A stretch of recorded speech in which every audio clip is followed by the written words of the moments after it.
आदाब, मैं आगा खुर्शीद खान। नागपुर में मुगल बादशाह औरंगजेब के मकबरे को लेकर शुरू हुआ विवाद थम नहीं रहा है। राष्ट्रीय स्वयंसेवक संघ के प्रवक्ता सुनील अंबेकर ने बुधवार को कहा है कि औरंगजेब आज के समय में प्रासंगिक नहीं है और किसी भी तरह की हिंसा समाज के स्वास्थ्य के लिए ठीक नहीं है। विश्व हिंदू परिषद और बजरंग दल के 8 कार्यकर्ताओं ने बुधवार को पुलिस स्टेशन में सरेंडर कर दिया। इन पर एफआईआर है।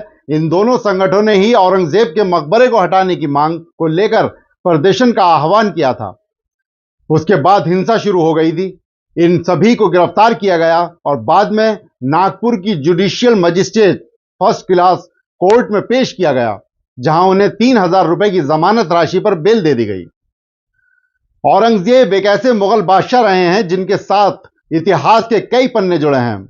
इन पन्नों में विवाद है, विरोधाभास है और कई मौकों पर उनको दीनी मसलहत का इंसान भी बताया गया है। हाल ही में विक्की कौशल की फिल्म छावा आई थी। कहानी तो वीर छत्रपति महाराज शिवाजी महाराज के बेटे संभाजी की थी, लेकिन लोगों की नजर पड़ी मुगल शासक औरंगजेब पर। दिखाने की कोशिश की गई कि किस तरीके से संभाजी महाराज ने वीर शिवाजी की महानता को, उनके शौर्य को आगे बढ़ाया, लेकिन चर्चा का केंद्र इस बात पर शिफ्ट हो गया कि औरंगजेब ने किस तरह से क्रूरता फैलाई।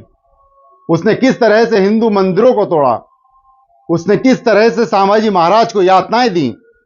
सोचने की जरूरत है कि भारत में बॉलीवुड हो या टॉलीवुड हो या फिर कोई दूसरा सिनेमा, इनका समाज में कितना गहरा प्रभाव पड़ सकता है। एनिमल जैसी फिल्में देखने के बाद कहा जाता है कि ये हिंसा को प्रमोट कर रही हैं।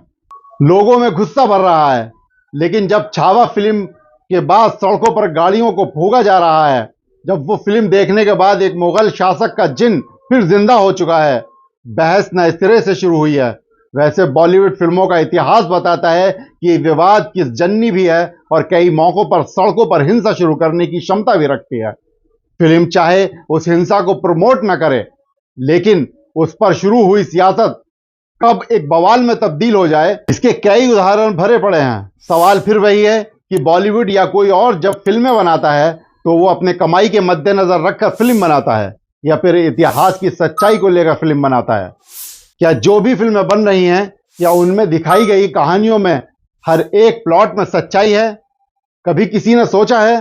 दुर्भाग्य की बात यह है कि हम फिल्मों में बताई गई बातों को सच मान लेते हैं, लेकिन कभी उसे ऐतिहासिक किताबों से जोड़कर नहीं देखते हैं।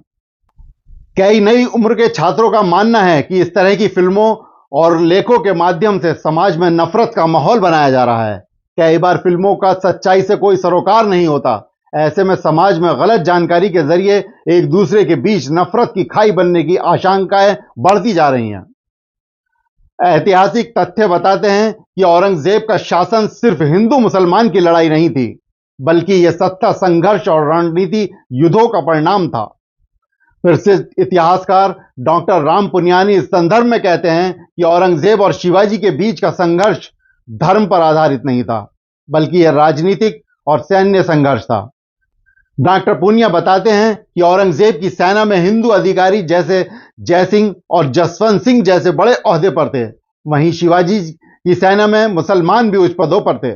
यह विवाद हिंदू मुस्लिम का नहीं था, बल्कि साम्राज्य विस्तार से जुड़ा था।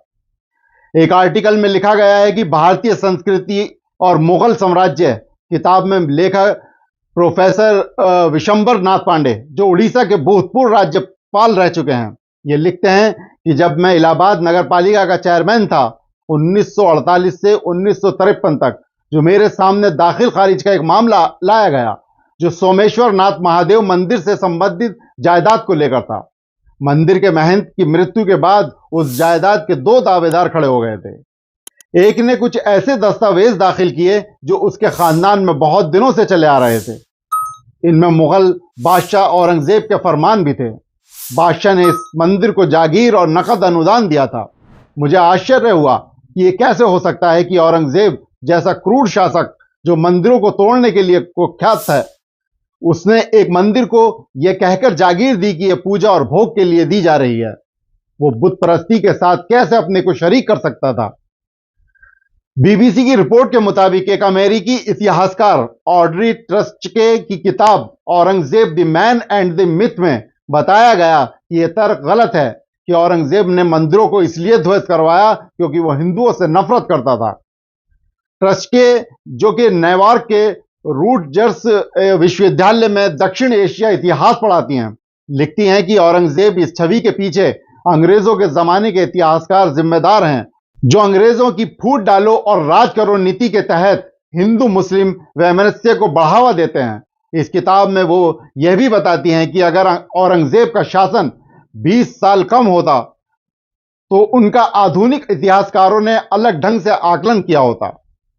ट्रस्के लिखती हैं कि औरंगजेब को एक कच्ची कब्र में खुलदाबाद, महाराष्ट्र में दफन किया गया, जबकि इसके ठीक विपरीत हुमायूं के लिए दिल्ली में लाल पत्थर का मकबरा बनाया गया और शाहजहां को आलीशान ताजमहल में दफनाया गया।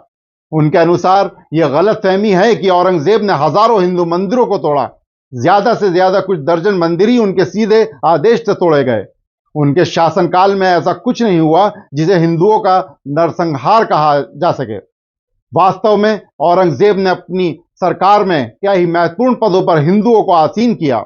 मैं यहां किसी के पक्ष या विपक्ष में अपनी बात नहीं रख रहा हूं, बस इतना कहना है कि किसी भी ऐतिहासिक फिल्म को जब हम देखें तो कम से कम उसके बारे में थोड़ी जानकारी जरूर इकट्ठा करनी चाहिए। छावा फिल्म इस तरह की फिल्म की आलोचना करने से कोई मतलब नहीं होगा। जरूरी है कि हमको खुद इस तरह के संवेदनशील मुद्दों पर सावधानी बरतनी चाहिए। समाज हमारा है, घर हमारा है। हमको इस बात का ख्याल रखना चाहिए कि हम जो भी करेंगे उसका असर नई नस्लों पर पड़ेगा। इसलिए कभी भी एक तरफा बात जानकर रिएक्ट नहीं करना चाहिए। भारत का इतिहास कठिन और बहुपक्षीय रहा है। इसे केवल हिंदू मुस्लिम संघर्ष के रूप में देखना ऐतिहासिक तथ्यों के साथ अन्याय होगा। फिल्म छावा के माध्यम से जिस तरह से औरंगजेब को क्रूर शासक के रूप में प्रस्तुत किया गया है, वह एक पक्षीय दृष्टिकोण है। जरूरत इस बात की है कि हम इतिहास को एक संतुलित दृष्टिकोण से देखें, तथ्यों के आधार पर विश्लेषण करें और किसी भी ऐतिहासिक चरित्र को सिर्फ धर्म के चश्मे से ना आंकें। इतिहास को सांस्कृतिक युद्ध का हथियार बनाना देश की एकता और अखंडता के लिए हानिकारक हो सकता है। मैं सभी देशवासियों से अपील करता हूं कि भाईचारा, अमन, चैन कायम रखें। शुक्रिया।